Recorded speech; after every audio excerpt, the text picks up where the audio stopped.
కర్ణాటకలో big boss 12th season నడుస్తూ ఉండగా పోలీసులు వచ్చి షోని ఎందుకు ఆపేశారు? బిగ్ బాస్ సెట్ ని సీజ్ చేయడానికి గల కారణాలేంటి? బిగ్ బాస్ హౌస్ లో నుంచి వచ్చే వేస్ట్ వాటర్ ని శుద్ధి చేయకుండా బయటకు వదిలేస్తున్నారు అని, దీనివల్ల చుట్టుపక్కల ఉన్న నీరు, భూమి కలుషితం అయిపోతాయని, అండ్ షో నడిపించడానికి వాడే డీజిల్ జనరేటర్స్ నుంచి వచ్చే పొగ వల్ల పొల్యూషన్ పెరుగుతుంది అని Karnataka state pollution control board October 6th Big Boss set ని మూసివేయాలి అని ఆర్డర్ ఇచ్చింది. October 7th district officials set ని సీజ్ చేశారు. అయితే బిగ్ బాస్ సెట్ నడవడానికి కావాల్సిన పర్మిషన్ ని కేఎస్పీసీపీ వాళ్ళ దగ్గర నుంచి తీసుకోవాలి, కానీ వాళ్ళు ఆ పర్మిషన్ ని తీసుకోలేదు.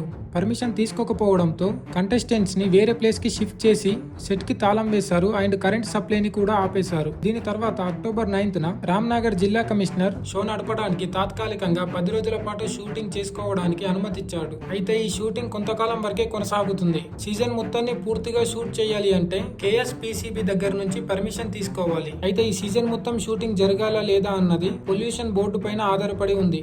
మరి మన తెలుగు బిగ్ బాస్ గురించి మీరేమనుకుంటున్నారు? ఒకవేళ మన తెలుగు బిగ్ బాస్ కూడా ఆగిపోతే అది ఎలా ఉంటుంది? కామెంట్ చేయండి.